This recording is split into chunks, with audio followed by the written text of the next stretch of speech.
Oui, l'actu sportive, c'est du foot.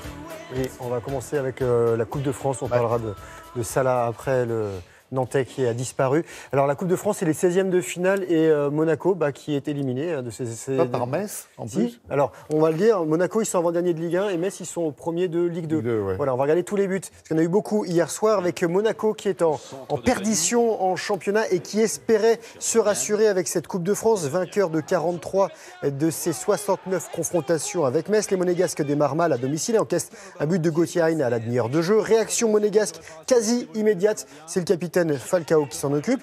Un partout à la pause. Et à l'heure de jeu, les Messins vont passer devant grâce à Kakpa et Niané qui offre la victoire aux Lorrains. Ils marquent dans des buts vides. 3-1 pour Metz en 8e de finale. Et Monaco, donc on l'a dit, qui est éliminé. Un match fou dans le seul duel de club de Ligue 1 hier. Toulouse qui accueillait Reims à moins de 10 minutes de la fin du temps réglementaire. Les équipes sont à 2 partout. Les Toulousains prennent l'avantage par Léa Iseka. Et Reims va égaliser grâce à Chavalrin. Ça va faire 3 partout. Il faut jouer des prolongations. Les Champenois pensent avoir fait sauter le bouchon avec ce but de Cafaro. Champenois, bouchon. Oui. Reims mène 4-3. On était facile. Et dans les dernières secondes, vous allez voir Gradel qui transforme un penalty pour Toulouse. Ça fait 4 partout. Donc il va y avoir la cruelle séance de tir au but. Cruelle pour les Rémois et heureuse pour les Toulousains qui joueront, eux, les 8e de finale. Et le monde du foot qui est sous le choc après la disparition de l'attaquant Emiliano Sala. Alors tout espoir n'est pas abandonné mais reste très mince. Les recherches du petit avion qui l'emmenait de Nantes à Cardiff ont été interrompues. Les supporters nantais lui ont rendu hommage hier. L'Italo-Argentin de 28 ans avait quitté les Canaries pour le club de Cardiff. Ouais, je ne sais pas si vous avez entendu ce matin sur les radios, mais il y avait son message, un téléphone laissé à des amis. Il avait les jetons, il avait un avion pourri, tout simplement. Il faut dire les choses telles qu'elles sont. Dans l'actualité sport, il y a du tennis, il y a Papouille qui joue d'ailleurs. Il joue en ce moment. Donc pour l'instant, on ne peut pas vous montrer les images. On va suivre le résultat. C'est Lucas Pouille face à Raonic pour une place en demi-finale. En revanche, on a des Français qui ont très bien joué cette nuit. Un duo français. Regardez bien, Pierre-Hugues Herbert et Nicolas Mahut. Nicolas Mahut, Pierre-Hugues Herbert, finalistes ici en 2015. Ils ont battu cette nuit les frères américains Bob et Mike Bryan, finalistes eux en 2017.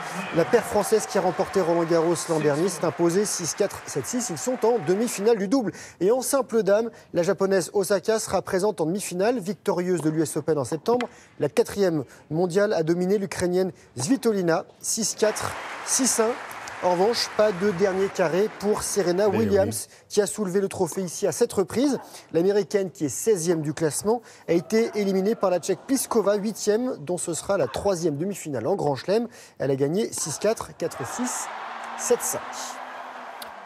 Ah, voilà, votre patience est récompensée, Nathalie. Il y a du basket aussi.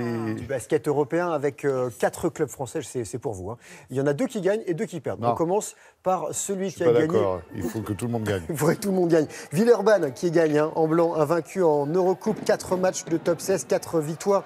Hier soir, l'Asvel a battu les Allemands de Francfort 75 à 52. Toujours en Eurocoupe, Monaco ici en blanc s'incline à domicile contre le Partizan Belgrade. Les Serbes l'emportent 71-68. Bilan pour Monaco, 2 victoires et 2 défaites.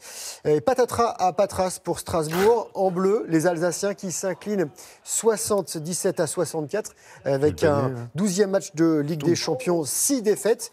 Et en Ligue des Champions, toujours, Le Mans en blanc s'accroche à la qualification en battant les Russes de Nizhny Novgorod 89-74. Les Manceaux qui comptent 5 victoires pour 7 défaites.